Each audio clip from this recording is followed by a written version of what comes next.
Very good afternoon. Welcome to BBC London. I'm Thomas Magill. Tomorrow marks the 75th anniversary of the Empire Windrush docking in Tilbury in Essex, with more than 800 passengers on board. Many of the so-called Windrush generation were men who made the journey alone, leaving behind their children and partners. It often took months or even years for families to be reunited. For some children left behind, they received care packages known as barrels that were sent from England to the Caribbean. BBC Radio London's Valley Fontaine has been speaking to her older sister Marilyn, who received barrels before eventually travelling to the UK to join her family. And I found... No! So to sit, so I just sat. Having no idea what the picture was taken for? You didn't know it was a passport picture? No.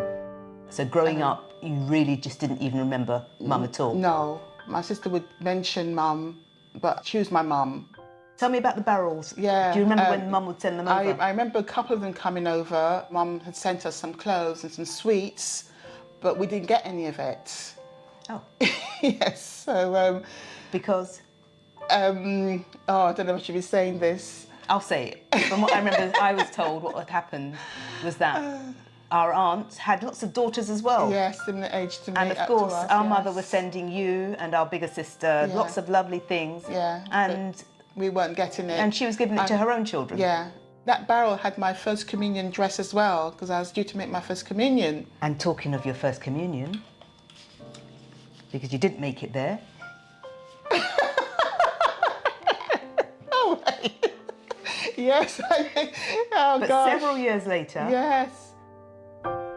As children, Dominica, when the plane goes by, it all goes to England. Oh, right. So we'll then be sending messages up in the air and waving to the airplane. I was being dressed up to go somewhere. Did you realise this is the journey to England? No. 3 weeks on the ship, just you and your sister.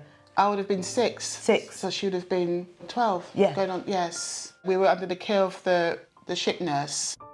The boat stopped, you arrived in England. Tell me about that day. Yes, I remember my sister and I, we got off the ship and we were waiting with our suitcase, and then this man comes along and, you know, he embraced both of us, but then he scooped me up.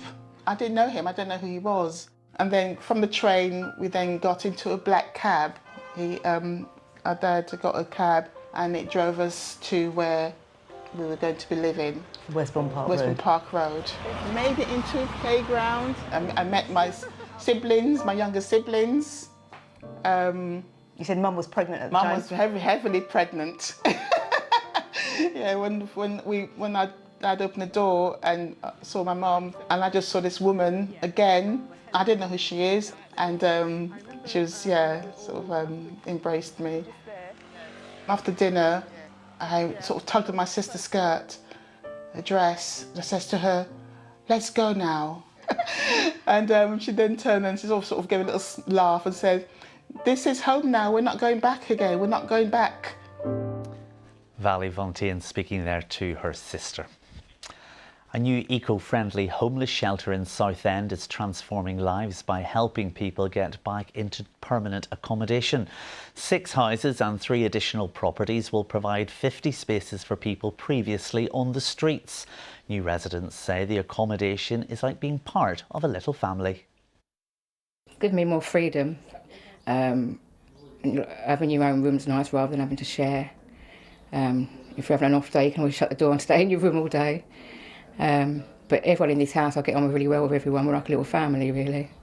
Confidence has grown. It could be better, but confidence has definitely grown. I'm not that selfish person no more. I don't think of those things no more. I think I've burnt so many bridges with my family, but just lately it's been getting good. The Princess of Wales was in central London earlier to reopen the National Portrait Gallery following a 3-year refurbishment programme.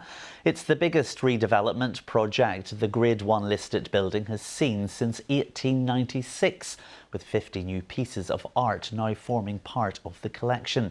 The gallery will reopen to members of the public on Thursday.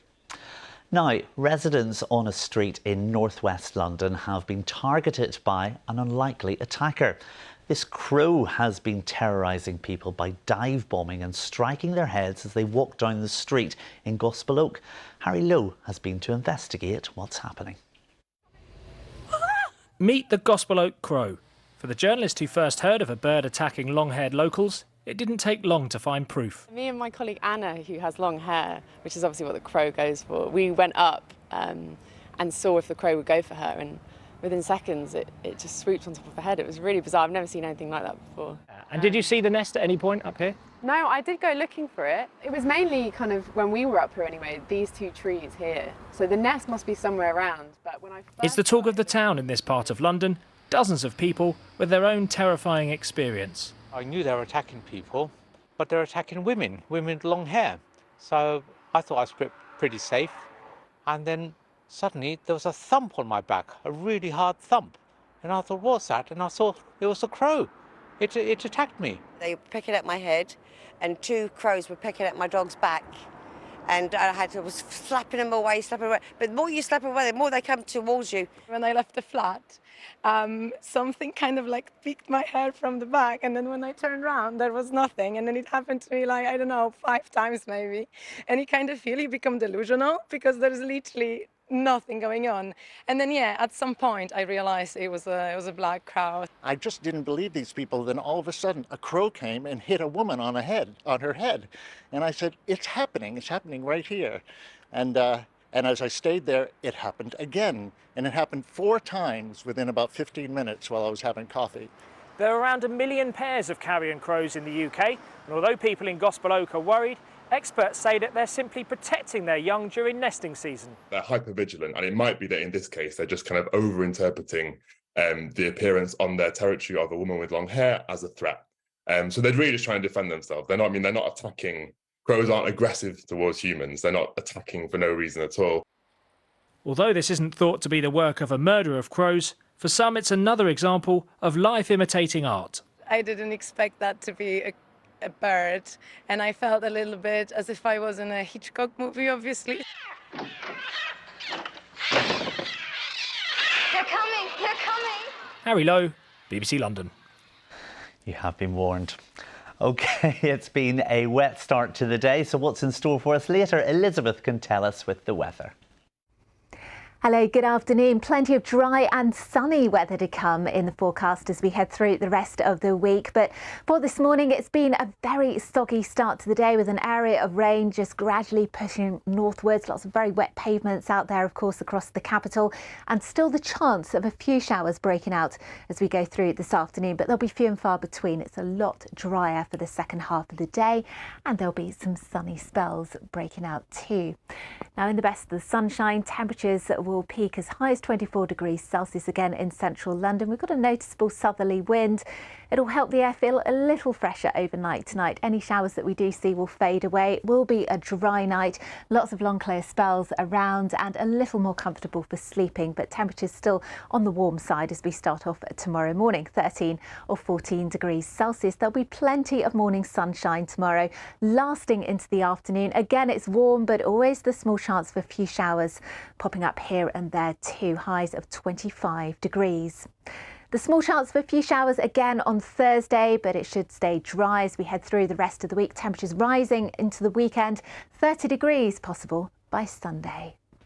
OK, that's it from me. More on the BBC News app, including where you can go to spot one of 50 life-sized morph statues scattered around the capital as part of a new art trail. Riz will be with you at 6:30. So until then, have a lovely afternoon. Bye-bye.